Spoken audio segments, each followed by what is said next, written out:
कृष्णा आंधळेच्या मित्राकडून मारहाण झालेल्या अशोक मोहिते याला लातूर इथल्या रुग्णालयात हलवण्यात आलंय।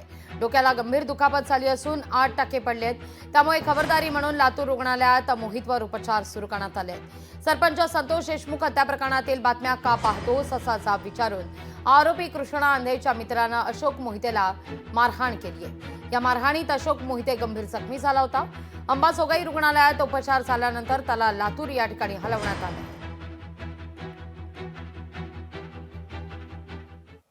तरनाळी गावामध्ये काल दुपारी 2 ते 4च्या दरम्यान अशोक मोहिते हा माझा मामाचा मुलगा रमाईनगर तरनाळी येथे उभा होता आणि तिथून व्हिडिओ बघत असल्यामुळे तिथून आले 2 सिद्धेश्वर सानपचा एक मुलगा आणि वैजनाथ बांगर म्हणून असे 2 जण आले। 2 जणांनी तुम्ही आमचे व्हिडिओ वाल्मिका अण्णाचे का बघतात आणि दुसरे पण व्हिडिओ का बघतात आणि तुम्ही मराठी असे झाले तसं झालं असं म्हणून त्याला एकदम अचानकपणे पाठीमागून एक जणानं ह्याचा वार पुढल्या साईडनं कोयत्याचा वार केला आणि पाठीमागून रॉडनं मारलं। 2 जणांनी त्याला बेशुद्ध पडल्यामुळे त्याला कळालं नाही। तिथं साईडला एक जण लहान मुलगा होता।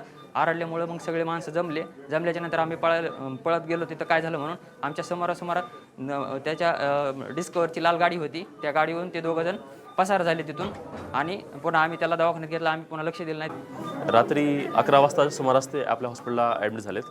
त्याच्यानंतर त्यांचा सिटी स्कॅन वगैरे करून घेतला आहे। इंजुरीजमध्ये त्यांना मेंदूला थोडा छोटासा रक्तस्राव झालेला आहे। सोबत डोळ्याला सूज वगैरे पण आहे त्यांच्या आणि पाठीवर मुका मार लागलेला आहे। बाकी उपचार त्यांच्यावर चालू आहे। तब्येत सध्या स्थिर आहे। आले तेव्हा थोडंसं त्यांना समजत नव्हतं बोललेलं, ठीक आहे, थोडं गडबड करत होते। बाकी जशी उपचार झाली आहे आता थोडं गडबड करणं वगैरे कमी आहे त्यांचं। लोकशाही मराठी ऐका, पहा, जागरूक रहा।